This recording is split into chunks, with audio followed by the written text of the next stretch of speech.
వందనాలు, స్తోత్రాలు, స్తుతి చెల్లిస్తూ ఉంటున్నాం నాయన.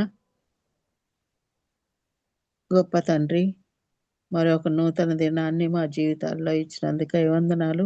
డిసెంబర్ 10వ తేదీన నా తండ్రి వర్చువల్ ప్రేయర్ ఫెలోషిప్ మేమందరము ఈ విధముగా కలుసుకొనుటకు కృప దయచేసినారు. మీకు వందనాలు, స్తోత్రాలు.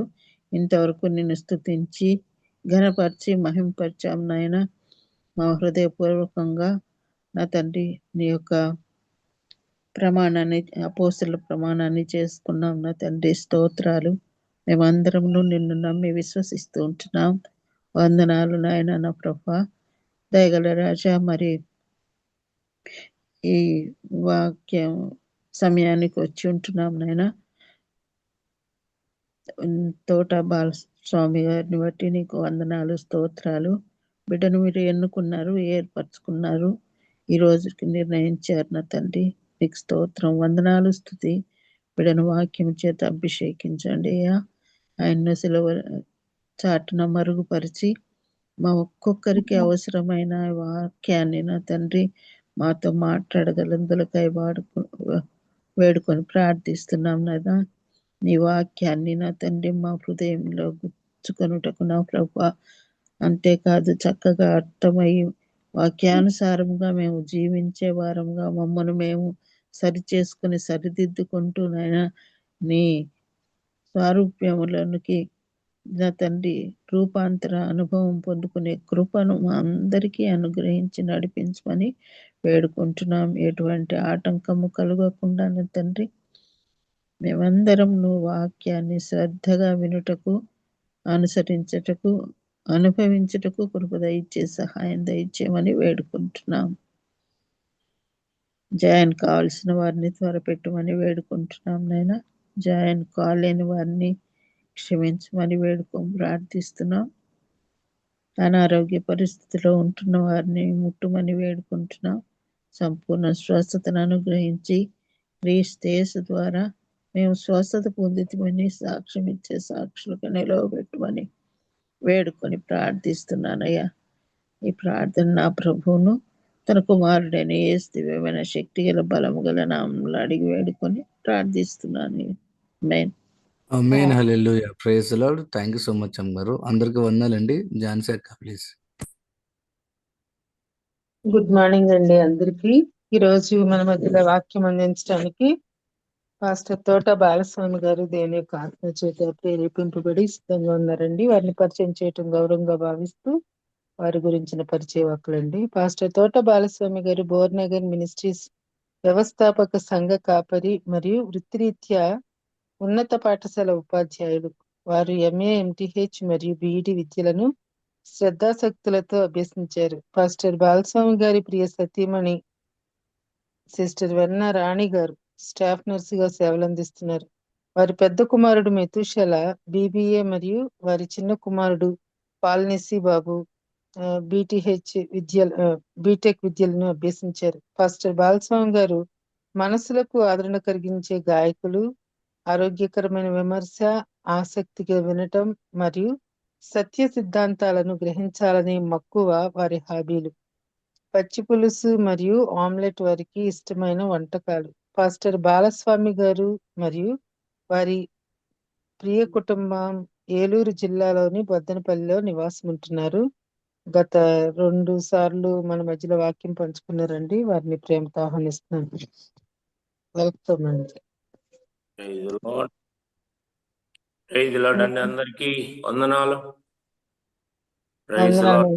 ఫోను ఇలా తిప్పుకోండి, అడ్డంగా ఉన్నట్టు. ఓకే. అయ్యగారు అయ్యగారు వందనాలయ్య గారు, కాలేబు గారు. Praise the Lord. Sir praise Lord. అయ్యా కనిపిస్తుందా అండి? హలో, కనిపిస్తుంది బాగానే ఉంది. Okay okay.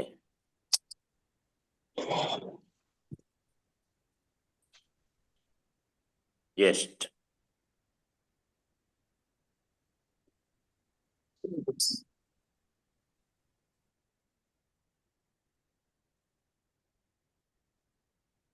ఓకే. ఈరోజు మరి ప్రభు నామములో మీ అందరికీ కూడా ప్రేమపూర్వకంగా వందనాలు తెలియజేస్తూ ఉన్నాను.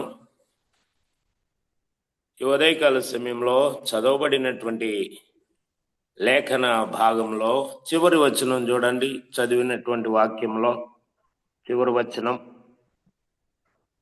13వ వచనం, గలతీయులకు రాసిన పత్రిక 5వ అధ్యాయం 13వ వచనం చదవండి. ఎవరైనా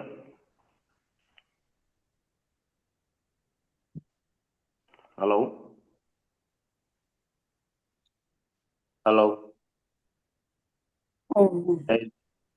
అమ్మ చదువుతున్నారా? చదవండి. గలతీ 5వ అధ్యాయము 13వ వచనం.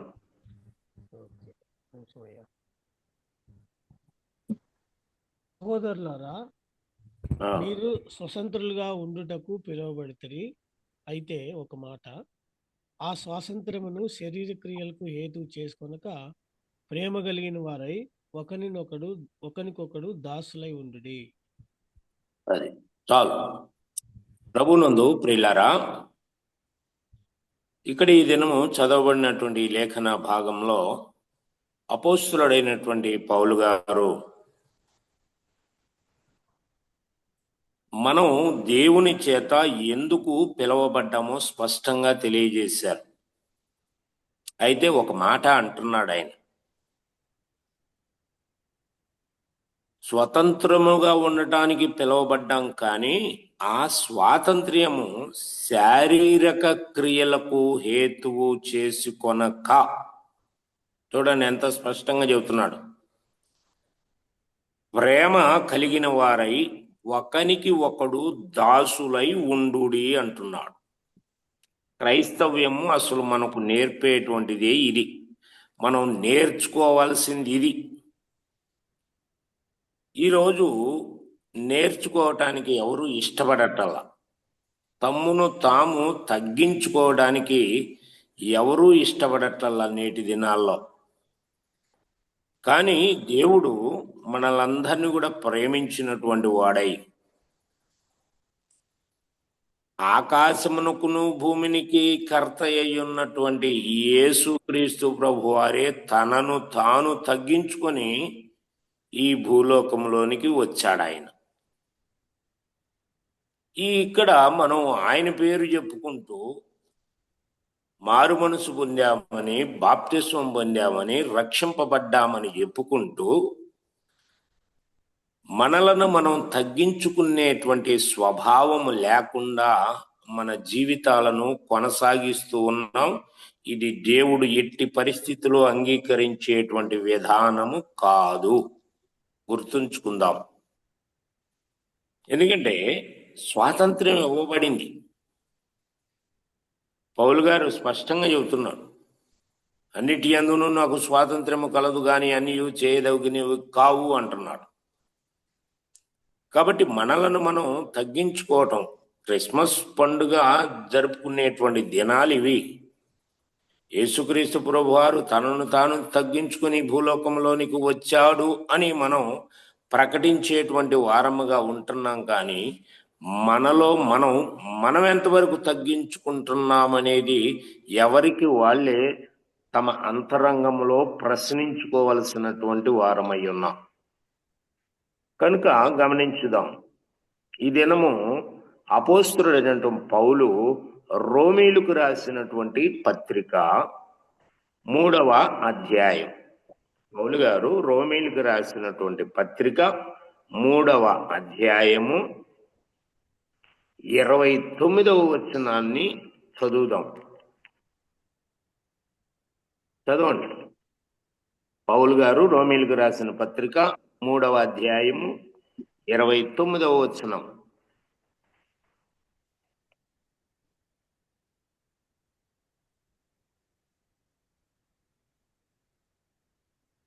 నేనే చదవనా?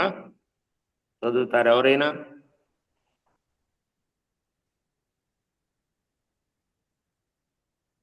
మరొకసారి చెప్పండి.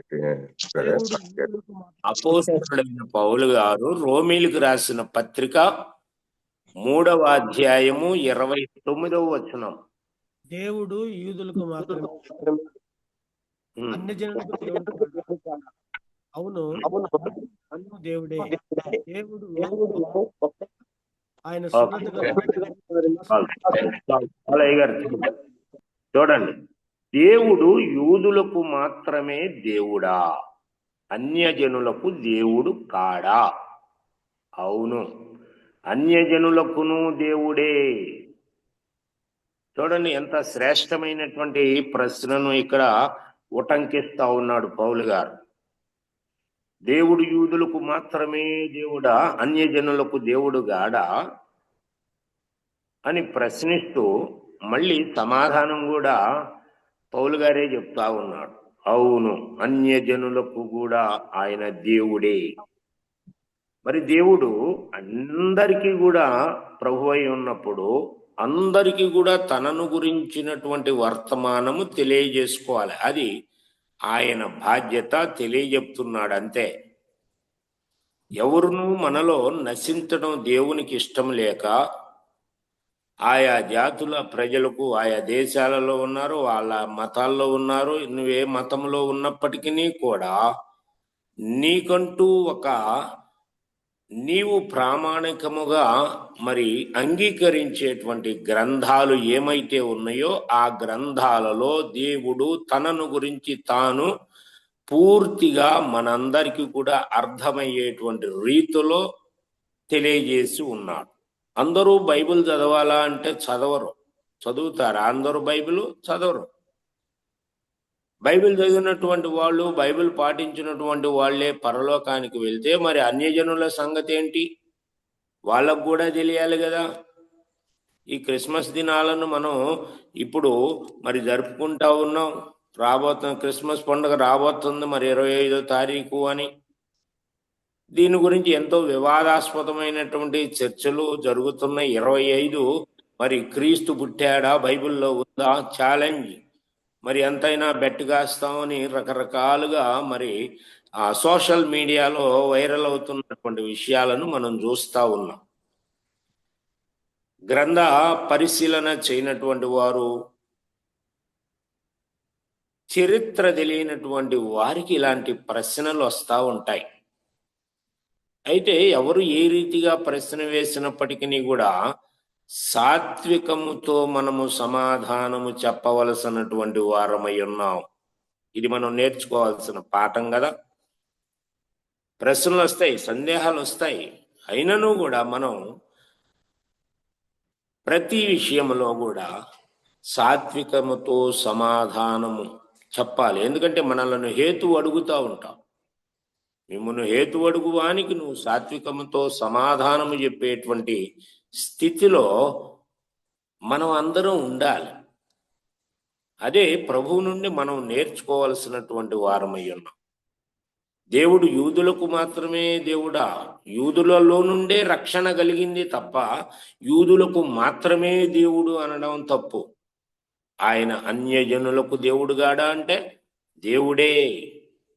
మరి దేవుడు తనను తాను ఆయా జాతులకు, ఆయా మతాలలో ఉన్నటువంటి వారందరికీ కూడా తనను తాను ప్రత్యక్షపరుచుకోవాలి, తెలియజెప్పుకోవాలి. అది ఆయన బాధ్యత. ఆయన చెప్పేశాడు. ఆయా గ్రంథాలలో ఆయన నిక్షిప్తము చేసి ఉంచాడు. అయితే అది ప్రకటించవలసినటువంటి భారము మన మీద దేవుడు ఉంచాడు అనేటువంటి విషయాన్ని గమనించుదాం. ఎందుకంటే ఆయన సర్వాధికారి అయ్యుండి, భూమికిని ఆకాశమునకును సృష్టికర్త అయ్యుండి, ఆ సృష్టికర్త అయినటువంటి దేవుడే నిరాకారుడుగా ఉన్నాడు గనుక లేఖనములు నెరవేరునట్లుగా ఆయన ఈ భూలోకానికి వచ్చినట్టుగా మనం చూస్తా ఉన్నాం. లేఖనముల నెరవేర్పు, ప్రవచనముల యొక్క నెరవేర్పు ప్రభు అయిన యేసుక్రీస్తు యొక్క జన్మము అని మనం గమనించవలసిన వారమై ఉన్నాం. యేసు పుట్టిన తర్వాత ఏం రాయలేదు విషయాలన్నీ కూడా. ఆయన ఈ భూలోకములోనికి కన్యమేరీ గర్భము ద్వారా రాక ముందే ప్రవచనాలు వ్రాయబడి ఉన్నాయి. ఈ ప్రవచనాలను మనం ప్రజలకు తెలియజెప్పాల్సినటువంటి అవసరం ఎంతో ఉంది. కాబట్టి ఈ విషయాన్ని నేను ఒకరోజు ఈ సెమీ క్రిస్మస్ సందర్భంగా తణుకులో ఇక్కడ వాక్యం చెప్తా ఉన్నప్పుడు అక్కడ నన్ను పిలిచిన పాస్టర్ గారు బ్రాహ్మణుల బజారులో పెట్టారు ఈ మీటింగు, ఈ సెమీ క్రిస్మస్ మీటింగ్. అక్కడ అందరూ ఆ బ్రాహ్మణుల బజారు, మళ్ళీ అక్కడికి ఎవరు ఆ మున్సిపాలిటీకి సంబంధించినటువంటి కార్పొరేటర్లను ఆయన స్టేజ్ మీదకి ఆహ్వానించి నన్ను వాక్యం చెప్పమని చెప్పినప్పుడు నేను ఈ విషయాలన్నీ కూడా చెప్తున్నా. లేఖనముల్లో ఉన్నటువంటి విషయాలు, వేదాలలో ఉన్నటువంటి వ్రాయబడినటువంటి విషయాలను చెప్తా ఉంటే మెసేజ్ అయిపోయిన తర్వాత వాళ్ళు నిలబడి, ఓ మా గ్రంథాలలో ఎన్ని విషయాలు ఉన్నాయా, మా గ్రంథాలలో యేసును గురించి ఉందా అని వాళ్ళు తమ యొక్క అభిప్రాయాన్ని వ్యక్తం చేసినటువంటి వారుగా ఉన్నారు. అలాగే విశాఖపట్నం అవతల భీమునిపట్నంలో ఒకరోజు సెమీ క్రిస్మస్ మీటింగ్ లో ఇక్కడ తణుకులో విన్నటువంటి వారు అక్కడికి మళ్ళీ ఆహ్వానించినప్పుడు అక్కడ చెప్తున్నా కూడా అక్కడ ఎన్ఆర్ఐలు ఎవరు ఇద్దరు భార్యాభర్తలు వచ్చారు అక్కడ స్టేజీ మీదకి, వాళ్ళని పిలిచారు. ఈ విషయాలు చెప్తా ఉన్నప్పుడు వాళ్ళు ఆశ్చర్యపడుతున్నారు. ఇవాళ అన్యజనులకు మనం సత్య సువార్తను ప్రకటించలేనటువంటి స్థితిలో ఇవాళ ఉంటున్నాం. ప్రకటించవలసినటువంటి బాధ్యత మన మీద ఉన్నప్పటికీ కూడా ప్రకటించలేనటువంటి స్థితిలో మనం ఉండిపోతున్నాం. కాబట్టి మరి ప్రకటించకపోతే వాళ్ళు ఎలా గ్రహించుకుంటారు? సత్యమును ఎలా గ్రహించుకుంటారు? యేసు వైపుకు మరి ఎప్పుడు వారు ఆకర్షింపబడతారు? కాబట్టి సువార్త ప్రకటించవలసినటువంటి భారము పౌలు గారు ఏమంటారు? నా మీద మోపబడి ఉన్నది. అయ్యో నేను సువార్తను ప్రకటించకపోయిన ఎడల నాకు శ్రమ అంటున్నాడు ఆయన. సువార్తను ప్రకటించకపోతే నాకు శ్రమ అన్నాడు. ఇవాళ మనం ఎంతమంది ఈ భారము కలిగి ఉంటున్నాం? ఎంతమంది ఈ బాధ్యత కలిగి ఉంటున్నాం? దేవుడు మనకిచ్చినటువంటి స్వాతంత్ర్యమును ఎంతవరకు మనం ఉపయోగించుకుంటున్నాం? అందుకని ఈరోజు చదవబడినటువంటి లేఖన భాగంలో ఏమన్నాడు? మీరు స్వతంత్రులుగా ఉండుటకు పిలువబడితిరి.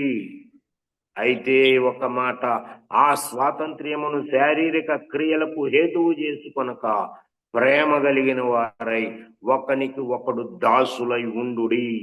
తగ్గించుకోవాలి, మనల్ని మనమే తగ్గించుకోవాలి. నువ్వు చెప్పేది నేను వినడం ఏంటి అనేటువంటి స్థితిలో ఇవాళ ఉంటున్నాం. అనేకులైనటువంటి బోధకులు కూడా కొంచెం చిన్న స్థాయి బోధకుల మాటను వినడానికి కూడా ఇష్టపడరు. వాళ్ళు చెప్తే నేను వినేదేంటి? నేను ఎన్నో లక్షల మంది ముందు నేను ప్రసంగాలు చేస్తూ ఉంటాను. వాళ్ళ చర్చి చిన్నది, తక్కువ మంది ఉంటారు. వాళ్ళు చెప్పేటప్పుడు నేను వినేది ఏంటి అనేటువంటి అహంభావం మనలో ఉండకూడదు. అహం యజ్ఞోస్మి అన్నాడు. అందుకనే అహం అంటే దేవుడే. నేను ఐ అహం దేనిని సూచిస్తూ ఉంటదంటే ఐ అంటే నేను. ఇంగ్లీష్లో ఆ లెటర్ కనుక మీరు చూస్తే ఐ అనేది నిలువుగా ఉంటది. ఆ ఐ మస్ట్ బికమ్ సి. ఆ ఐ అనేది సిగా మారకపోతే మనం పాటించేటువంటి ఈ క్రైస్తవ్యానికి అసలు విలువే లేదు. పరలోక రాజ్యములో మనం ప్రవేశించటానికి అర్హులమే కాదు. I must become C. C ఎప్పుడవుతుంది? అది దాని మీద ఆ నిలువుగా ఉన్నటువంటి ఆ ఇనుప కడ్డీ అనుకోండి, సపోజ్ దాని మీద సుత్తితో దెబ్బలు కొడతా ఉంటే అది మధ్యలోకి వంగిపోయి సి ఆకారంలోనికి రావాలి. కాబట్టి ఇలాగా మనలను మనము తగ్గించుకునేటువంటి స్థితిలోనికి మనం ఉండాలే తప్ప మనలను మనం హెచ్చించుకుంటానికి మనం పిలవబడలేదు. క్రీస్తే తనను తాను తగ్గించుకొని వచ్చాడు కదా. ఆ కడరాత్రి భోజనం సమయంలో యేసుక్రీస్తు ప్రభు వారు చేసింది ఏంటి? ప్రభువును బోధకుడనైన నేను మీ పాదములు కడిగిన ఎడల మీరును ఒకరి పాదములు ఒకరు కడగవలసింది అని చెప్పాడు ఆయన. ప్రభువును బోధకుడనైన నేను ఆ పరమాత్ముడైనటువంటి యేసే తన యొక్క శిష్యుల పాదములు కడిగాడు, తనను తాను తగ్గించుకొని. ఇవాళ మనం ఆ స్థితిలో ఉంటున్నామా? నేను ఎందుకు తగ్గించుకోవాలి, నేను ఎందుకు తగ్గి ఉండాలి అనేటువంటి స్థితిలో ఉంటున్నాం. కానీ ఇక్కడ లేఖనము స్పష్టముగా చేస్తుంది, స్పష్టపరుస్తా ఉంది కదా. ఆ స్వాతంత్ర్యము శారీరక క్రియలకు హేతువు చేసుకొనక ప్రేమ కలిగిన వారై ఒకనికి ఒకడు దాసులై ఉండుడి. ప్రేమ అనేటువంటిది మనలో లేనప్పుడు ఆ దాసులముగా మనం ఉండటానికి ఇష్టపడం, తగ్గించుకోవటానికి మనల్ని మనం ఇష్టపడం. కనుక ప్రభువునందు ప్రేమైనటువంటి వారులారా, మనల్ని మనం గ్రహించుకుందాం. ఈ దినం ప్రత్యేకంగా దేవుడు మనల్ని ఎందుకు ఏర్పాటు చేసుకున్నాడో స్పష్టముగా తన యొక్క చిత్తమును మనకు తెలియజేస్తా ఉన్నాడు. కాబట్టి సువార్తను ప్రకటించవలసినటువంటి బాధ్యత, భారము మనందరి మీద కూడా మోపబడింది. దేవుడు యూదులకు మాత్రమే దేవుడు కాదు, అన్యజనులకు కూడా ఆయన దేవుడు. మరి అన్యజనులకు ఆయన దేవుడైనప్పుడు అన్యజనులకు మనం బైబిల్ తీసుకెళ్ళి చెప్తే వాళ్ళు వినరు. వింటారా అంటే వినరు. బైబిల్తో మాకు పని ఏంటి, మాకు 3,000,000 దేవతలు ఉంటారంటారు వాళ్ళు. మనం చెప్పేటువంటి మాటలు వాళ్ళు వినడానికి కూడా ఇష్టపడరు. కాబట్టి వారి వారి మత గ్రంథాలలో వారు ఏదైతే వారు ప్రామాణికం అనుకుంటున్నారో ఆయా గ్రంథాలలో ఉన్నటువంటి విషయాలను వారికి విడమరిచి మనం చెప్పగలిగితే తప్పకుండా దేవుని వైపుకు వారు ఆకర్షింపబడతారు. కాబట్టి ఇప్పుడు సహస్రనామావళి అనేటువంటి గ్రంథంలో, సహస్రనామావళి అనేటువంటి గ్రంథం ఇది అన్యజనులకు సంబంధించింది. మన భారతదేశంలో చూసుకుంటే హిందువులకు సంబంధించింది అనుకుందాం. దానిలో ఏం రాస్తున్నాడు? ఓం శ్రీ దరిద్ర నారాయణ నమః అన్నాడు. ఓం శ్రీ దరిద్ర నారాయణ నమః. ఓ దేవా, నీవు మా కొరకు నీవు దరిద్రుడువై ఈ భూలోకములో ఉద్భవించినందుకు నిన్ను స్తుతిస్తున్నాం అన్నారు. అయితే వాళ్ళు స్తుతించేది ఎవరిని? తెలిసి వారు స్తుతిస్తున్నారా, తెలియకుండా స్తుతిస్తున్నారా అనేది మనం పరిశీలన చేయాలి. పౌలు గారు అందుకనే ఆయన ఏథెన్సు పట్టణంలో సంచారము చేస్తూ, ఏథెన్సు వారలారా, మీరు బహు దేవుని యందు భక్తి కలిగినటువంటి వారుగా ఉన్నట్టు నాకు కనబడతా ఉంది. నేను మీ వీధులలో సంచారము చేస్తా ఉన్నప్పుడు నాకు ఇలా కనబడుతుందయ్యా. కానీ ఇదిగో మీరు ప్రతిష్ఠించుకున్నటువంటి దేవీ దేవతలు అన్నటువంటి వారు ఒక చోట అయితే మరి ఖాళీగా ఉంది కదా బలిపీఠం. ఆ బలిపీఠం మీద ఆ కింద ఏం రాశారు మీరు? తెలియబడని దేవునికి అని రాసుకున్నారు కదా. అదిగో మీకు ఏదైతే తెలియబడలేదో దానిని నేను మీకు ప్రచురపరుస్తున్నానని సువార్తను అక్కడ ప్రకటించాడు. అలాంటి కోణములో ప్రతి క్రైస్తవుడు కూడా కేవలం పాస్టర్లే చెప్పాలి అనేటువంటిది ఏమీ లేదు రూలు. సత్యమును గ్రహించినటువంటి వాడు ఎవరైనా సరే సత్యమును ప్రకటించవచ్చు, సువార్తను ప్రకటించవచ్చు. సువార్తను ప్రకటించడానికి ఎలిజిబిలిటీ అనేది ప్రత్యేకంగా ఏమీ లేదు. మనం క్రీస్తు యేసును సొంత రక్షకునిగా అంగీకరించినప్పుడు మన కళ్ళ ఎదుట రక్షింపబడనటువంటి వాడు అగ్నిలో ఉన్నట్టుగా మన కళ్ళకు కనబడితేనే ఆ భారము మనం కలిగినటువంటి వారముగా ఉంటాం. కాబట్టి మనం ఎంతవరకు ఈ సత్యాన్ని గ్రహించకుండా వెడవెడంగానే ఉంటున్నాం. పౌలు గారు ఈ గలతీయులకు రాసిన పత్రికలోనే 4వ అధ్యాయం 1వ వచనములో ఏం చెబుతున్నాడు చదవండి. 4వ అధ్యాయంలోనే 1వ వచనములో ఏం చెబుతున్నాడు ఆయన? గలతీయులకు రాసిన పత్రికలోనే 4వ అధ్యాయం 1వ వచనములో చదవండి. మరియు నేను చెప్పినదేమనగా వారసుడు వారసుడు అన్నిటికిని కర్తయ్యున్నను బాలుడైనంత కాలము అతనికిని దాసునికిని ఏ భేదమును లేదు.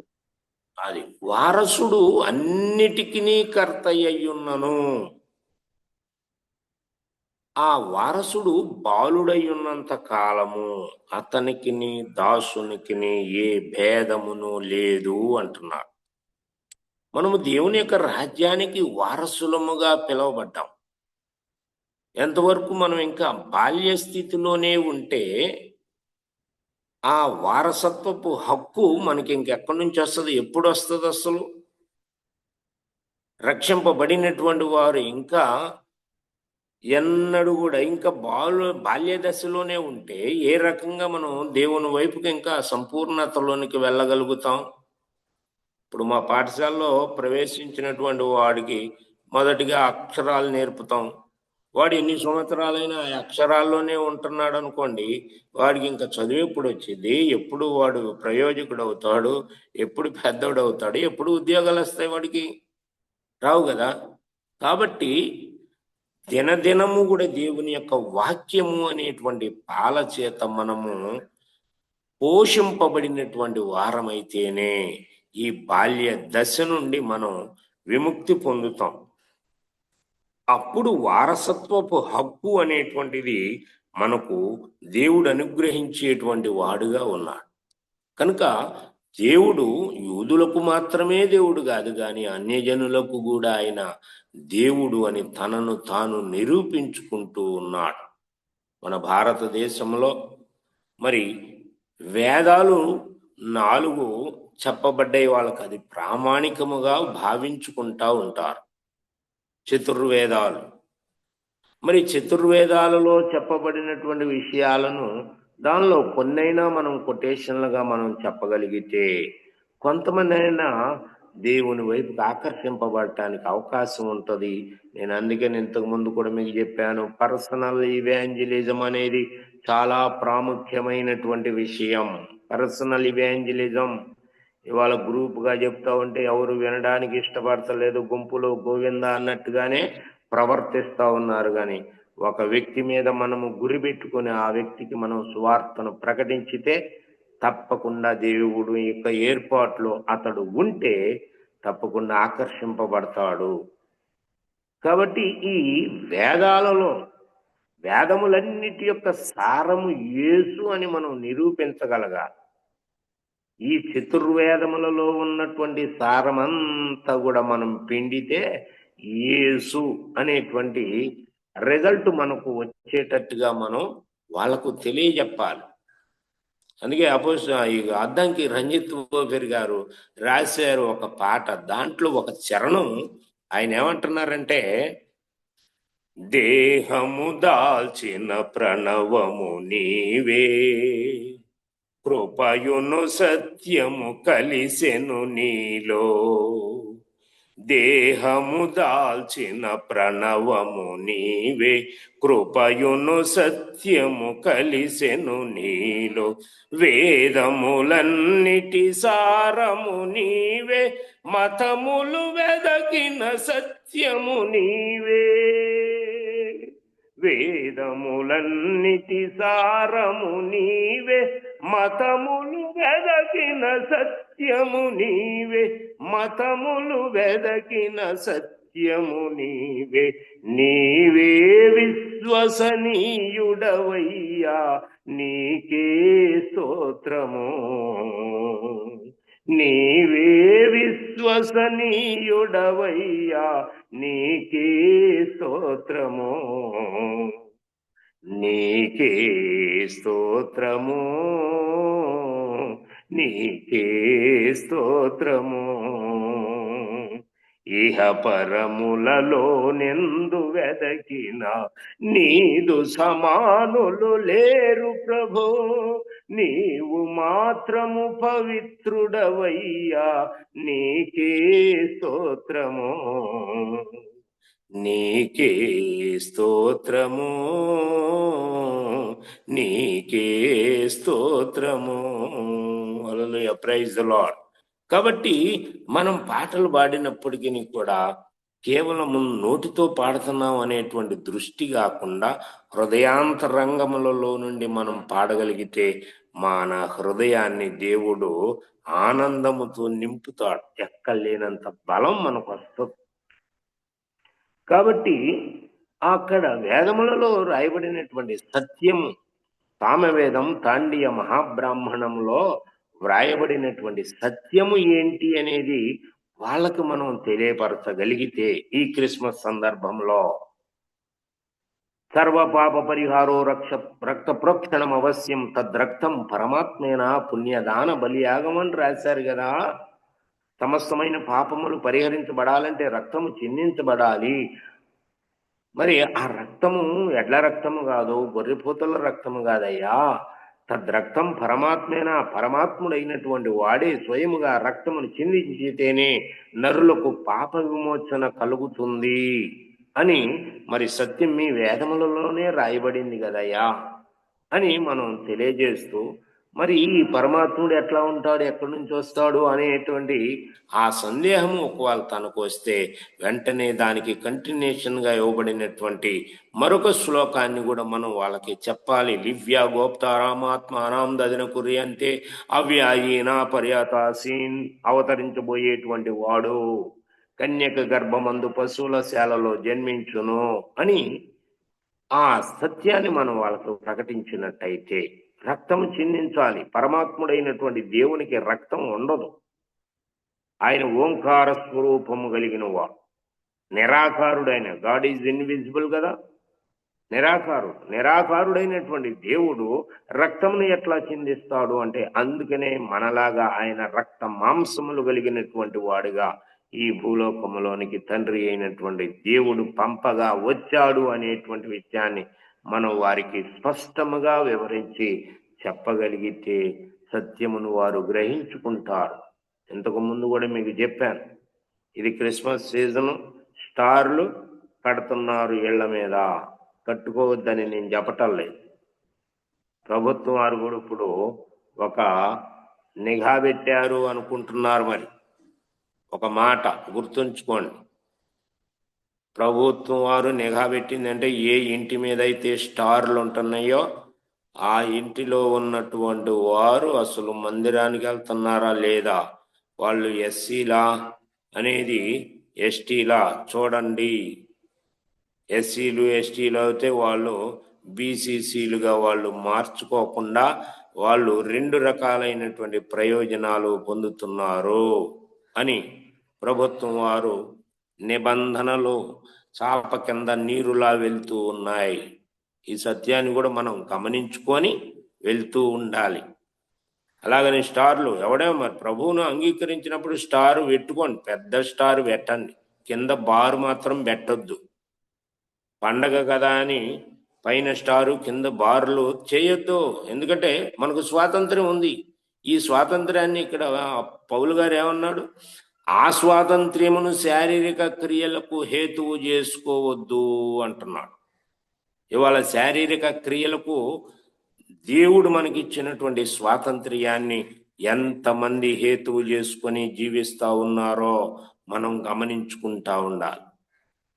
ఇంతకుముందు మనం ఒక మాట చెప్పుకున్నాం, తీర్పు దేవుని ఇంటి యొద్ద ఆరంభమగు కాలము వచ్చి ఉన్నది అన్నాడు. అది మన యొద్దనే ఆరంభమైతే దేవుని స్వార్థకు అవిధేయులైనటువంటి వారి గతి ఏమో అని అన్నాడు. నీతిమంతుడే రక్షింపబడుట దుర్లభమైతే భక్తిహీనుడును పాపియును ఎక్కడ నిలుస్తారు అని క్వశ్చన్ వేశాడు కదా. మరి అలాంటప్పుడు ఈ రక్షింపబడినటువంటి వారమైనటువంటి మనమే మన యొక్క శారీరక క్రియలకు మనకు ఇవ్వబడినటువంటి స్వాతంత్ర్యాన్ని గనక మనము హేతువు చేసుకుంటే పరలోక రాజ్యములో ప్రవేశించటం సులభమా కష్టమా, ఇది ఎవరికి వాళ్ళే ఆలోచన చేసుకోవాలి.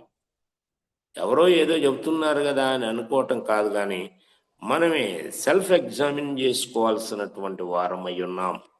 కనుక ప్రభునందు ప్రేమైనటువంటి వారిల అన్యజనులు అనబడినటువంటి వారిలో ఎన్నో మతాలు ఉన్నాయి. దాంట్లో హిందూ మతం గురించి ఒకటి మనం చెప్పుకున్నాం. ఆ ఒక్కటి చాలు వాళ్ళకి, ఆ ఒక్క శ్లోకం వాళ్ళకి మనం చెప్పగలిగితే మనం దేవుని ఏర్పాట్లో ఎవరికైతే మనం చెబుతున్నామో దేవుని యొక్క ఏర్పాటులో జగత్తుకు పునాది వేయబడక మునుపు ఆ వ్యక్తి కనుక క్రీస్తు యేసులో దేవుడు ఏర్పాటు చేసుకుని ఉంటే తప్పకుండా ఆకర్షింపబడతాడు, ఆ సువార్తకు హత్తుకుంటాడు. కాబట్టి ఇలాంటి సన్నివేశాలను మనం గమనించుకుంటూ ముందుకు వెళ్తూ ఉండాలి. ఇలాగే మరి ఇప్పుడు ఈ స్టార్లు అని చెప్పుకుంటున్నాం కదా, ఇప్పుడు మనకి 3 దూతలు, దేవుని యొక్క దూతలు, వాళ్ళు నక్షత్రాన్ని కనుగొన్నారు. ఆ నక్షత్రాన్ని వెంబడించి బాలుడైనటువంటి యేసు ఎక్కడ ఉన్నాడో అని అక్కడకు వచ్చారు. వాళ్ళు వచ్చి ప్రభువుకి మరి ప్రణమిల్లారు, వాళ్ళు తెచ్చినటువంటి కానుకలు సమర్పించారు. మరి ఇలాంటి సమయంలో ఇక్కడ ఒక ప్రశ్న కొంతమంది నేటి దినాలలో లేవనెత్తుతున్నారు. విఘ్నులైనటువంటి వారు, పండితులైనటువంటి వారు, స్కాలర్స్ అయినటువంటి వారు మరి దీని గురించి కూడా కొంత పరిశీలన చేసి మనం మా యూట్యూబ్లో, ఈ సోషల్ మీడియాలో మరి పెడితే బాగుంటుంది అనేది నా అభిప్రాయం. ఏంటంటే యేసు పుట్టినప్పుడు పశుశాలలో పరుండబెట్టారు అన్నారు, ఓకే. మరి జ్ఞానులు, 3 జ్ఞానులు, తూర్పు దేశపు జ్ఞానులు యేసును దర్శించటానికి వెళ్ళారు కదా, వాళ్ళు వెళ్ళడానికి మరి దాదాపు 2.5 సంవత్సరాలు పట్టింది అంటున్నారు కదా, అప్పుడు కూడా ఇంకా ఆయన పశువుల తొట్టిలోనే ఉన్నాడా అనేది ప్రశ్న వేస్తున్నారు. కానీ మనకు రాయబడినటువంటి స్పష్టంగా రాసి ఉన్నది ఏంటది? వారు ఆ నక్షత్రమును చూచి అత్యానంద భరితులై ఇంటిలోనికి వచ్చి తల్లి అయిన మరియను, బాలుడైనటువంటి శిశువును చూచి ప్రణమిల్లారు, వాళ్ళు ఇచ్చిన కానుకలు అక్కడ సమర్పించారు అని రాయబడి ఉంది. మరి ఇప్పుడు ఇలాంటి ప్రశ్నలకు మనం ఏ రకముగా సమాధానం చెప్పాలి అనేది మనమే ఆలోచన చేసుకుంటూ ఉండాలి. ఇలా మరి ఈ స్టార్ గురించినటువంటి విషయాలు ఏంటి, ఏమి స్టార్ ఇది, ఈ స్టార్ గురించినటువంటి ప్రస్తావన ఎవరు తెచ్చారు? జొరాస్టరు అనేటువంటి ప్రవక్త, జొరాస్టరు జెండ అవస్థ అనేటువంటి గ్రంథాన్ని మరి రచించినటువంటి ప్రవక్త జొరాస్టరు. పారసీక మతస్థులకు సంబంధించినటువంటి గ్రంథం అది. మరి ఆ పారసీకులు ఎవరు కూడా నశించటం దేవునికి ఇష్టం లేక ఆ గ్రంథములో ఈ పరాత్పరుడైనటువంటి యేసుక్రీస్తును గురించి ప్రస్తావించడం జరిగింది. ఆకాశములో పరమాత్ముడు ఈ భూమి మీద ఉద్భవించినప్పుడు ఆకాశములో వింత గొలిపేటువంటి నక్షత్రాన్ని మీరు చూస్తారు అని చెప్పాడు. ఆ గ్రంథాన్ని రాసినటువంటి జొరాస్టరు మరణించాడు, కానీ గ్రంథము చనిపోలేదు, గ్రంథం అలానే ఉంది. కాబట్టి ఆ జొరాస్టరు రాసినటువంటి ఆ ప్రవచనం చదువుతూ వచ్చారు. ఈ 3 జ్ఞానుల కంటబడి ఆ లేఖనాలు, ఆకాశంలో చూస్తే వింత గొలిపేటువంటి నక్షత్రం కనబడుతుంది. కాబట్టి ఇదిగో జొరాస్టరు ప్రవచించిన ప్రవచనం ఇక్కడ నెరవేర్పు జరిగింది. కాబట్టి మనం ఇది ఆ పరాత్పరుని సందర్శించుకోవాలనేటువంటి కుతూహలంతో వాళ్ళు బయలుదేరి వెళ్ళినట్టుగా మనం చూస్తా ఉన్నాం. ఆ నక్షత్రమే వారికి ఉన్నటువంటి ఆశను బట్టి ఆ నక్షత్రం వారికి ముందుగా దారి చూపుతూ నడుపుకుంటూ వెళ్ళింది. వీరు జ్ఞానులే, కానీ వారి జ్ఞానాన్ని పక్కన పెట్టేసి అక్కడ ఎవరిని ఆశ్రయించారు? వారి మార్గంలో హేరోదును ఆశ్రయించారు. వారు హేరోదు దగ్గరకు వీళ్ళు వెళ్తూ ఉన్నప్పుడు ఆ నక్షత్రము వీరికి ముందుగా నడవలేదు, అక్కడ ఆగిపోయిందని స్పష్టంగా రాశాడు, అంతే. ఎందుకంటే మానవుడైనటువంటి హేరోదు మీద వాళ్ళు ఆధారపడ్డారు. హేరోదు దగ్గరికి వెళ్ళారు, మళ్ళీ రిటర్న్ వచ్చారు, మళ్ళీ వారి యొక్క ప్రయాణాన్ని కొనసాగించుకుంటూ వచ్చారు. అప్పుడు మళ్ళీ ఆ నక్షత్రం వారికి ముందుగా నడిచింది. యేసు ఎక్కడైతే ఉన్నాడో అక్కడికి వచ్చి ఆగింది, మార్గము చూపింది, అంతే నక్షత్రం. ఆ నక్షత్రానికి ఉన్నటువంటి ఆ విలువను, ఆ ప్రాధాన్యతను మనం అన్యజనులకు తెలియజెప్పగలిగితే ఈ స్టార్లో ఉన్నటువంటి రహస్యం ఇదిరా బాబు అని మనం ప్రజలకు తెలియజెప్పగలిగితే సత్యమును గ్రహించుకునేటువంటి అవకాశం ఉంది. ప్రకటించవలసిన బాధ్యత మంది, సంఘము దేవునిది. కాబట్టి దేవుడు తన స్వరక్తమునిచ్చి సంపాదించుకున్నాడు సంఘాన్ని. నువ్వు నేనేమి సంపాదించుకోలేదు. మనమేమి సంఘము కొరకు రక్తముని చిందించలేదు. కాబట్టి ఆ విషయాన్ని మనం వారికి తెలియపరచాల్సినటువంటి వారమై ఉన్నాం. అలాగే ఇప్పుడు యేసు ప్రభువారు ఏమంటున్నాడు? నేనే మార్గమును, నేనే సత్యమును, నేనే జీవమును అంటున్నాడు. నా ద్వారా తప్ప ఎవడును తండ్రి యొద్దకు రాడు అన్నాడు. మరి నేనే మార్గమును, నేనే సత్యమును, నేనే జీవమును అని చెప్తున్నాడు కదా. అందుకనే ప్లేటో, క్రీస్తు పూర్వము ఉన్నటువంటి ప్లేటో, అతను ఒక గొప్ప ఫిలాసఫర్ కదా. అతను తన యొక్క గ్రంథములో ఏం రాశాడు? పరమాత్ముడు ఈ భూలోకములోనికి రాకపోతే ఈ భూమి మీద ఉన్నటువంటి మానవుడు పరలోకమునకు వెళ్ళేటువంటి మార్గము లేదు. స్పష్టంగా రాసేసాడంతే.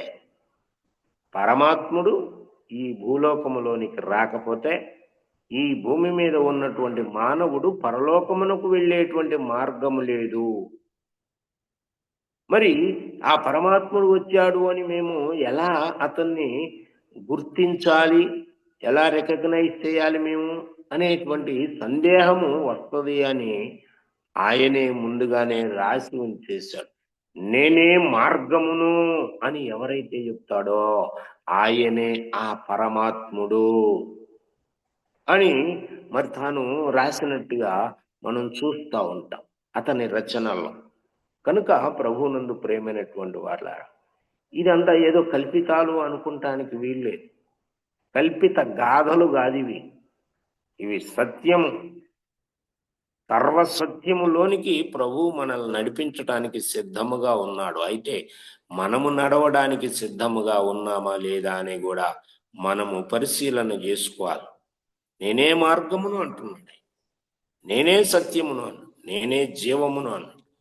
నా ద్వారా తప్ప ఎవడును తండ్రి యొద్దకు రాడు. ఎంత స్పష్టంగా ఉంది చూడండి.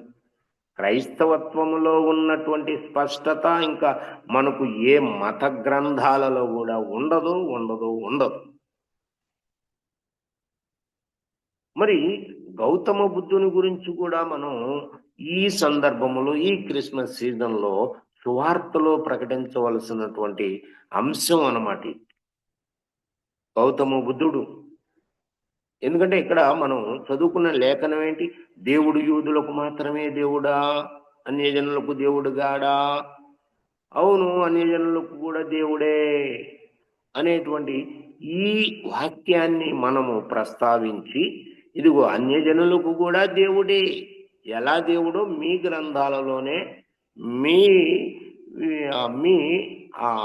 ప్రామాణికాల్లోనే రాయబడి ఉన్నాయ్యా, మీరు వాటిని చదువుకోండి. నువ్వేం బైబిల్ చదువునక్కర్లేదు, మీకున్నటువంటి గ్రంథాలు మీరు చదువుకోండి అని మనము ప్రేమ కలిగినటువంటి వారమై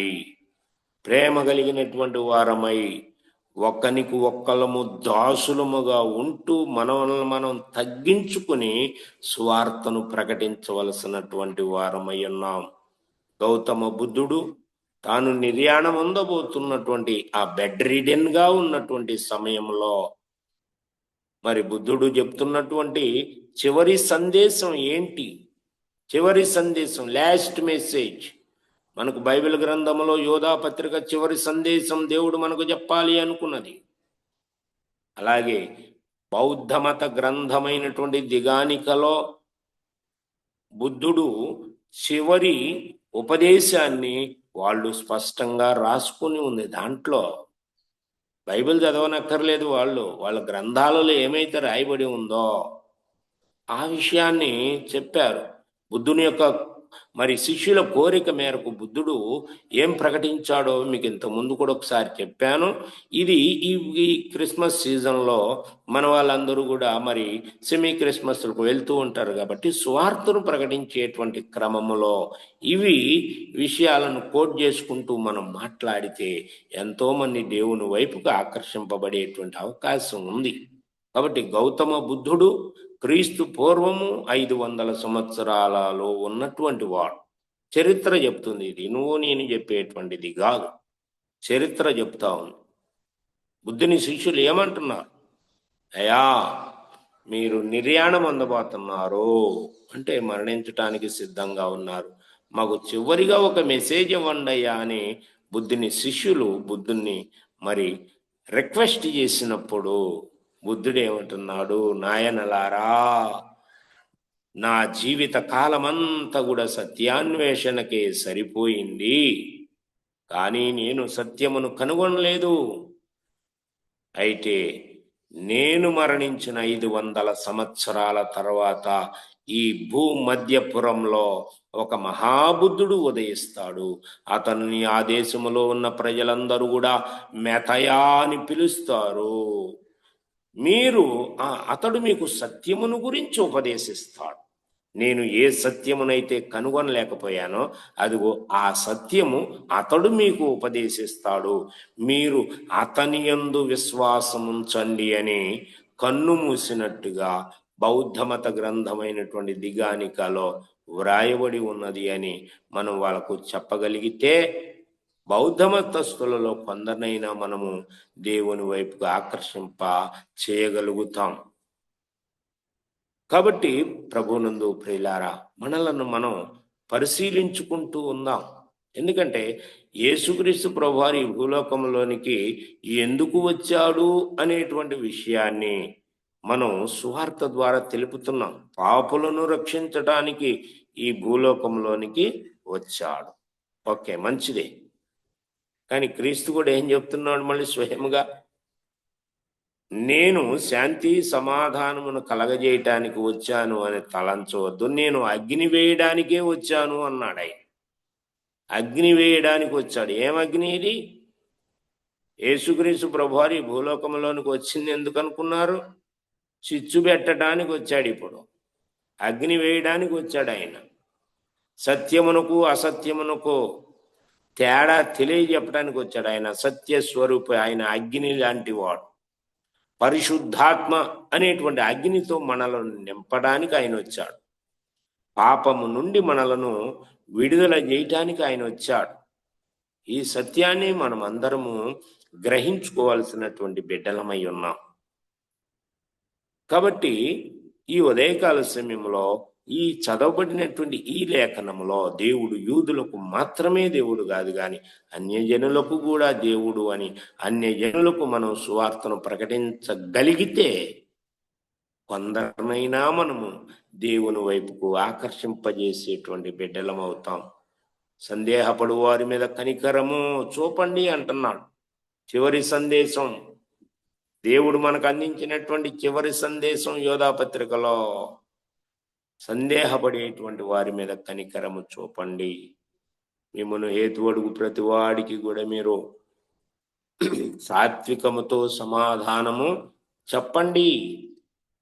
అగ్నిలో నుండి లాగినట్టు కొందరినైనా రక్షించండి అని అంటు. ఆ భారము దేవుడు మన మీద పెట్టి ఉంటుండగా మరి ఎంతమంది ఆ భారాన్ని మోయడానికి ఇవాళ ఇష్టపడుతున్నాం? ఇవాళ చేతికి మట్టి అంటకుండా ఉండాలి అని వైట్ కాలర్ జాబుల్లాగా ఇదేదో క్రైస్తవ్యము అంటే పాస్టర్లుగా మనం ఉంటే అసలు కుదరదు. వైట్ కాలర్ జాబ్ కాదు ఇది.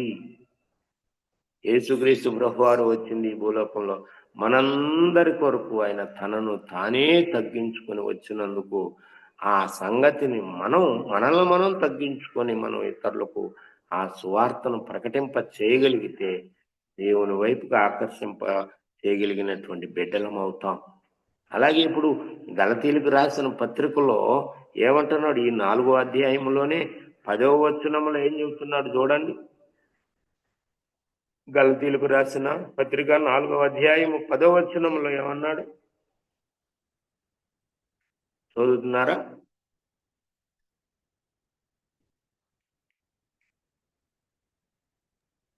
చదవట్లేదు ఎవరు? ఓకే, నేను చదవనా? చదువుతుంది. ఆ, మీరు దినములను, మాసములను, ఉత్సవ కాలములను, సంవత్సరములను ఆచరించుచున్నారు. అది 11 కూడా.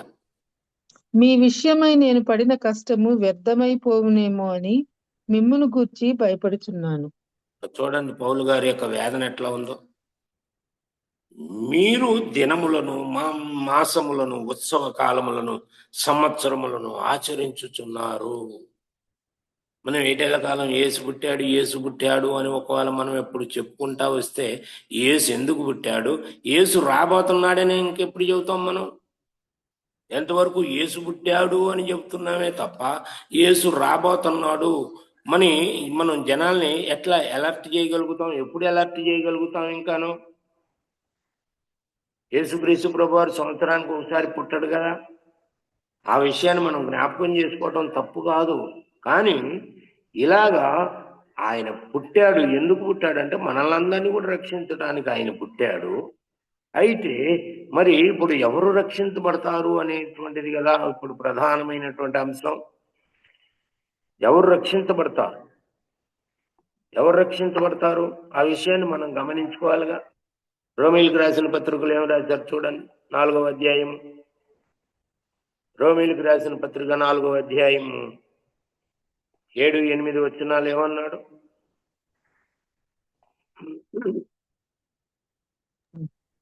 చూడండి.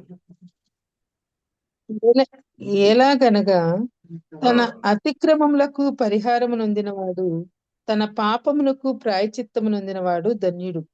ప్రభువు చేత నిర్దోషి అని ఎంచబడినవాడు ధన్యుడు. అది ఇప్పుడు ఎవరు రక్షించబడతారు అని అంటే తన అతిక్రమములకు పరిహారము నొందినవాడు ధన్యుడు. మన యొక్క అతిక్రమములకు మనం పరిహారము పొందితేనే మనము ధన్యులం అవుతాం. యేసు వచ్చాడు అని మనం చెప్పుకుంటా పోతే మన పాపములకు పరిహారం కుదరదు. ప్రభువు చేత నిర్దోషి అని ఎంచబడేటువంటి స్థాయికి మనం ఎదగాలి.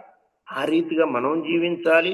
ఎదుటి వారిని మనం జీవింపజేసేటట్టుగా మనం ప్రవర్తన మనం కాపాడుకుంటూ ఉండాలి. మనలను బట్టి దేవుని వైపుగా ఆకర్షింపబడేటువంటి బిడ్డలుగా ఉండాలి. లేకపోతే దేవుడు మన మీద ఆల్రెడీ ఆరోపణ చేస్తూనే ఉన్నాడు. ఆయన నిన్ను బట్టే కదా నా నామం అన్యజనులలో దూషింపబడుతుంది అన్నాడుగా. అలాంటి ప్రవర్తన క్రైస్తవులమైనటువంటి మనము మానుకోవాలి. మన ప్రవర్తనను బట్టి దేవుని వైపుకు అనేక మంది ఆకర్షింపబడేటువంటి సాధనములుగా మనం వెలుగొందాలి. క్యాండిల్ని మనం చూస్తున్నాం. కొవ్వొత్తి తాను కరిగిపోతూ అనేకులకు వెలుగును ఇస్తా ఉంది. అలాగే యేసుక్రీస్తు ప్రభు వారు కూడా సిలువలో మన కొరకు బలి అయి ఆయన మనందరికీ కూడా వెలుగును అనుగ్రహించాడు. అందుకే చెప్పాడు తాను ముందే, నేను లోకమునకు వెలుగై ఉన్నాను అన్నాడు. ఆ వెలుగు వెలిగించటానికి ఆయన మన దగ్గరికి వస్తే నేను వెలగను, నాకు నీకు సంబంధం లేదు, నాతో నీకు పని లేదు అని ఒకవేళ మనం అనుకుంటే మనం ప్రభు చేత నిర్దోషి అని ఎట్లా ఎంచబడతాం? కాబట్టి ఇప్పుడు ప్రభువు చేత నిర్దోషి అని ఎంచబడినటువంటి వాడు ధన్యుడు. రక్షణ అనేటువంటిది మన దగ్గరకు వచ్చినప్పుడు మనం స్వీకరించకపోతే ఆయన యొక్క ఉగ్రత ఎలా ఉంటుందో తర్వాత ఆయన రుచి చూపిస్తాడు. అప్పుడు మనం నెత్తి నోరు కొట్టుకున్న గుండెలు బాదుకున్న ప్రయోజనం ఉండదు. కాబట్టి ఇదే మనకు అనుకూలమైనటువంటి సమయం అని గ్రహించుకుందాం. ఇదే మనకు రక్షణ దినము అని గ్రహించుకుందాం. మనకున్నటువంటి ఆస్తిపాస్తులు, ఐశ్వర్యాలు, అందచందాలు, మేడలు, మిద్దెలు, పదవులు, పలుకుబడులు చూసి మనము అతిశయించేటువంటి బిడ్డలముగా కాకుండా ప్రభు నా కొరకు నన్ను రక్షించటానికి పరము నుండి ఈ భూలోకానికి వచ్చాడు, ఎంతగా తనను తాను తగ్గించుకున్నాడు అనేటువంటి ఆ విషయాన్ని నిజంగా మనం గ్రహించుకోగలిగితే మన హృదయము ఆనందముతో నింపబడుతుంది. అది నిజమైనటువంటి క్రిస్మస్ ఆనందం. ఏదో మనం పైన స్టార్లు పెట్టుకొని మంచి మంచి పిండి వంటకాలు చేసుకొని మంచి మంచి వస్త్రాలు ధరించుకొని ఇళ్ళకి అన్నిటికీ కూడా పెయింట్లు వేసుకొని లైటింగ్లు పెట్టుకొని ఇది కాదు ఆనందం. పరమాత్ముడైనటువంటి దేవుడు నా కొరకు ఈ భూలోకంలోనికి వచ్చాడు. ఏ యోగ్యత లేనటువంటి నాకు యోగ్యతను కలగజేయటానికి ఆయన వచ్చాడు. నన్ను దేవుని యొక్క రాజ్యానికి వారసునిగా చేయటానికి ఆయన వచ్చాడు. కాబట్టి నేను బాల్య స్థితిలో ఉండటానికి వీల్లేదు. నేను మెరుగుపడాలి. బాల్య స్థితి నుండి నేను వెళ్ళాలి. నేను కర్తనే, వారసుడు అన్నిటికీ కర్త అయి ఉన్నాను అన్నాడు కదా. వారసుడు అన్నిటికీ కర్త అయ్యను, బాలుడై ఉన్నంత కాలము వానికిని దాసునికిని ఏ భేదము లేదు అని చెప్పాడు. కాబట్టి దాసత్వము అనేటువంటి కాడి కింద ఉన్నటువంటి మనలను విడిపించడానికి ఆయన వచ్చినప్పుడు ఎంతగా మనము కృతజ్ఞతలు చెల్లించవలసిన వారమై ఉన్నాం. ఇవాళ నిజమైనటువంటి క్రిస్మస్ ఆనందము ఎంతమంది పొందుకుంటున్నాం ఆలోచన చేయండి. ఎంతమంది ఆ క్రిస్మస్ ఆనందము చేత వెలిగింపబడతా ఉన్నాం ఆలోచన చేయాలి. మనమే సత్యమునకు దూరముగా ఎంతో మంది ఉన్నారు. మరి వాళ్ళందరినీ మనం దగ్గరపరచాలి అని అంటే సత్యము మనకేదో దగ్గరలో ఉంది అని అనుకుంటాం, కానీ బైబిల్ లేఖనం అట్లా చెప్పట్లేదు. సత్యము అనున్నది కడు దూరముగాను బహు లోతుగాను ఉన్నది అని చెప్తున్నాడు. సత్యము అనున్నది కడు దూరముగాను బహు లోతుగాను ఉన్నది అని చెప్తున్నాడు. కాబట్టి అలాంటి సత్యమును మనమే గ్రహించలేకపోతే ఇంకా మనం ఎట్లా చెప్పగలుగుతాం? కనుక ప్రభునందు ప్రేమైనటువంటి వార్లారా, ఈ యొక్క ఉదయకాల సమయంలో మరి చెప్పుకోవాలంటే చాలా విషయాలు ఉన్నాయి, కానీ సమయాభావం వల్ల మనం ఈ దినమునకు కొన్ని ఈ విషయాలు ఇప్పుడు జూమ్లో 29 మంది ఉన్నారు ప్రస్తుతం. మరి ఈ 29 మందిలో ఒక్కళ్ళైనా సరే ఈ విషయాలు గ్రహించుకొని ఆ ఒక్కళ్ళకు సువార్తను ప్రకటించినా కూడా దేవుని వైపుకు ఆ ఒక్కళ్ళే 1000 మంది అవుతారు. అంతే దేవుని సువార్త అది అట్లా ఉంటుంది. కనుక ఎప్పటికైనా సరే దేవునికి లోబడదాం, దేవుని చిత్తాన్ని మనం గ్రహించుకుందాం. మనలను మనము మోసపుచ్చుకునేటువంటి వారంగా కాకుండా దేవుడు మనకిచ్చినటువంటి ఆ యొక్క స్వాతంత్ర్యాన్ని మనం చదువుకున్న లేఖన భాగంలో సహోదరులారా మీరు స్వతంత్రులుగా ఉండుటకు పిలువబడితిరి, అయితే ఒక మాట, ఆ స్వాతంత్ర్యము శారీరక క్రియలకు హేతువు చేసుకొనక ప్రేమ కలిగిన వారై ఒకనికి ఒకడు దాసులై ఉండుడి అన్నా. కనుక మనలను మనం తగ్గించుకుంటూ క్రీస్తు యేసు యొక్క సారూప్యములోనికి మనం అందరము కూడా మలచబడాలి అనేదే దేవుని యొక్క ఉద్దేశం. ఆ భారము అపోస్తలుడైన పౌలు గారు కలిగి ఉన్నాడు. అపోస్తలుడైన పౌలు గారు కలిగి ఉన్నాడు. ఎందుకనంటే క్రీస్తు స్వరూపము మీ యందు ఏర్పడు వరకు నాకు మరలా ప్రసవ వేదన కలుగుతున్నది అంటున్నాడు. క్రీస్తు స్వరూపంలోనికి, క్రీస్తు యేసు యొక్క సారూప్యంలోనికి మనం మలచబడాలని పౌలు గారి యొక్క తపన. ఎందుకంటే ఆయన ఏమంటున్నాడు, నేను క్రీస్తును పోలి నడుచుకున్న ప్రకారము మీరును నన్ను పోలి నడుచుకోండి అన్నాడే తప్ప క్రీస్తును పోలి నడుచుకోండి అని చెప్పట్లేదు. ఎందుకంటే మంచి మోడల్ ఆయనే మనం పౌలు గారు. కాబట్టి పౌలు గారిని మనం వెంబడించినప్పుడు క్రీస్తును వెంబడించినటువంటి వారమే అవుతాం. అలాగని మనం ఈ పౌలు గారిని పూర్తిగా హైలైట్ చేయటం అని కాదు, ప్రభువుని మనం హైలైట్ చేయవలసినటువంటి వారం. ఈ క్రిస్మస్ దినాలలో క్రీస్తును మనము హైలైట్ చేస్తూ అనేకులకు ఆయన యొక్క రాజ్య సువార్తను ప్రకటించేటువంటి బిడ్డలముగా ఉందాం. దేవుని యొక్క చిత్తమైతే మరొకసారి మనం ఈ రీతిగా ఈ ఉదయకాల సమయంలో ఈ జూమ్లో కలుసుకుందాం. అంతవరకు కూడా దేవుడు మిమ్మలను నిండారుగా దీవించి ఆశీర్వదించునుగాక. ప్రభువైన యేసుక్రీస్తు నామములో మీ అందరికీ కూడా ఈ ఉదయకాల సమయంలో శుభములు తెలియజేస్తూ ముగిస్తూ ఉన్నాను. దేవుడు మరి ఈ బాబీ రత్నాకర్ గారి ద్వారా నాకు ఇచ్చినటువంటి ఈ అవకాశాన్ని నేను సద్వినియోగం చేసుకున్నానని నేను అనుకుంటున్నాను. మరి దేవునికి వారికి వారి యొక్క టీం మెంబర్స్ అందరికీ కూడా ప్రత్యేకంగా వందనాలు. జూమ్ మీటింగ్ లో పాల్గొన్నటువంటి మీ అందరికీ కూడా పేరు పేరున వందనాలు తెలియజేస్తూ ముగిస్తున్నాను. దేవుడు మిమ్మల్ని అందరినీ కూడా దీవించి ఆశీర్వదించును గాక. ఆమేన్. ఆమేన్. ఆమేన్. అయ్యగారు చిన్న సందేహం సార్. చెప్పండి.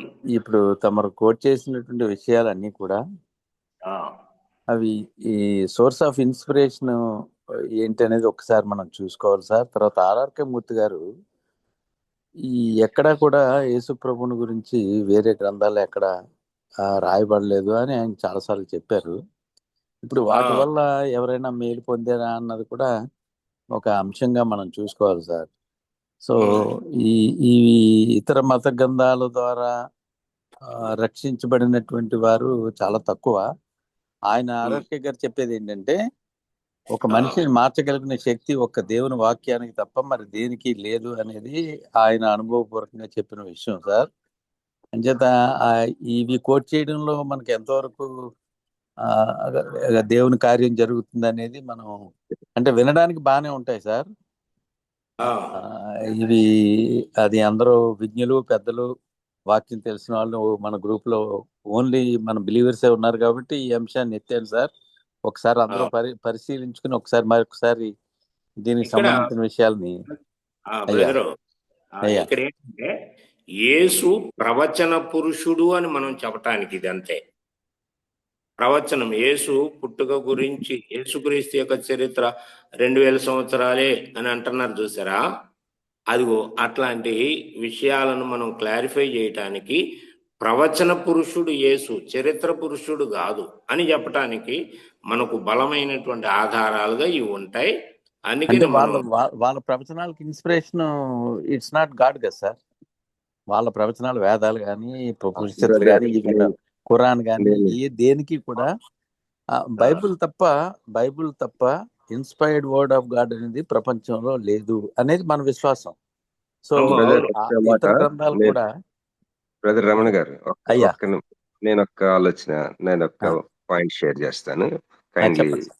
చెప్పండి. అయితే ఏంటంటే బైబిల్లో మాత్రమే రక్షణ ఉంది. మిగతా గ్రంథాల్లో కొన్ని గ్రంథాల్లో కొన్ని స్పార్క్స్ ఉన్నాయండి. వెలుగు తాలూకా కొన్ని కిరణాలు ఉన్నాయి కొన్ని గ్రంథాల్లో. బట్ బైబిల్లో ప్రత్యేకత ఏంటంటే సాల్వేషన్ ఉంటుంది. మరి దేవుడు ఒక్కడే కాబట్టి ప్రకృతి ద్వారా, తర్వాత జనరల్ రెవల్యూషన్ ఉంటుంది, స్పెసిఫిక్ రెవల్యూషన్ కదా. జనరల్ రెవల్యూషన్ తాలూకా స్పార్క్స్ కొన్ని గ్రంథాల్లో ఉన్నాయి బ్రదర్. సో మనం we can use it discreetly to give gospel. అది నా ఆలోచన. ఓవర్ టు యూ పాస్టర్ గారు, బాలస్వామి గారు. అవును బ్రదర్, అది అందుకనే మనం పర్సనల్ ఇవాంజలిజంలో మనం ప్రకటించినప్పుడు చక్కగా వాళ్ళకి వినడానికి అనుకూలంగా ఉండేటువంటి వాతావరణంలో వారికి మనం ప్రకటించవచ్చు, సత్యాన్ని వారికి అందజేయచ్చు. వారు వినొచ్చు, వినకపోవచ్చు, వారు అంగీకరించవచ్చు, దాన్ని అంగీకరించకపోవచ్చు. అది మన పని కాదు. అతడు గనుక అసలు దేవుని యొక్క ఏర్పాటులో ఉంటే, మనం ఎవరికైతే సువార్తను ప్రకటిస్తున్నామో అతను గనక దేవుని యొక్క ఏర్పాటులో జగత్తుకు పునాది వేయబడకమునుకు క్రీస్తు యేసులో ఏర్పాటు చేయబడినటువంటి వాడైతే తప్పకుండా దేవుడు తన యొక్క అంతరంగమును మార్చి దేవుని వైపు ఆకర్షించబడేటువంటి అవకాశం 100% ఉంటది అనేటువంటి విషయాన్ని మీకు ఈ ఉదయకాల సమయంలో తెలియజేస్తున్నాను. Thank you very much. మంచి సలహాలు ఇస్తున్నారు, మంచిది. అందరికి వందనాలండి. Praise the Lord. ప్రయత్నాడండి. చెప్పబడిన వాక్యం నిమిత్తము సువార్త ప్రకటించాల్సిన బాధ్యత మనపై ఉందని, దేవుడిచ్చిన స్వతంత్రాన్ని శారీరక క్రియలకు మనం ఆధారం చేసుకోవద్దని, ప్రేమ, సాత్వికం, తగ్గింపు కలిగి దేవుని వాక్యాన్ని మనం ప్రకటించాలి. వ్యక్తిగత సువార్త ఇంపార్టెన్స్ గురించి చెప్పినందుకు పాస్టర్ తోట బాలస్వామి గారికి వర్చువల్ ప్రేయర్ ఫ్యామిలీ తరఫున ప్రత్యేక వందనాలు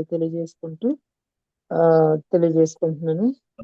మన మధ్యలో ఉన్న పాస్టర్ కాలేబయ్య గారు ముగింపు ప్రార్థన, పరలోక ప్రార్థన ఆశీర్వాదం ఇవ్వాల్సిందిగా కోరుతున్నానండి.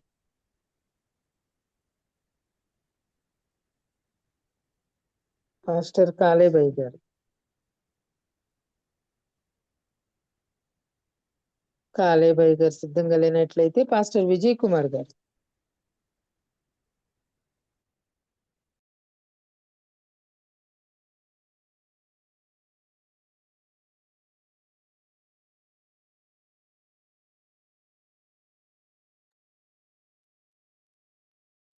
కాలేబాయ్ గారు ఉన్నారండి? పాస్టర్ కాలేబాయ్ గారు లేనట్లయితే పాస్టర్ తోట బాలస్వామి గారే ముగింపు ప్రార్థన ఆశీర్వదించవలసిందిగా కోరుతున్నాను.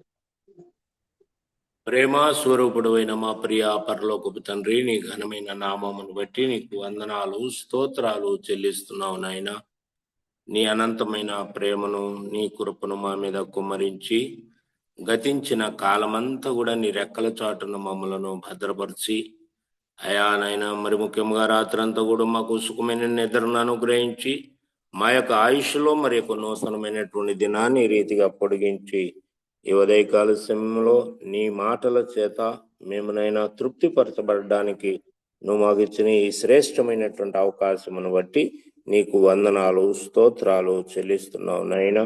ఈ ఉదయకాల సమయంలో ఈ జూమ్ మీటింగ్ ఏర్పాటు చేసిన దాసులు బావి రత్నాకర్ గారిని బట్టి అయా తనకు సహకారం అందిస్తున్నటువంటి బిడ్డలందరిని బట్టి నీకు వందనాలు స్తోత్రాలు.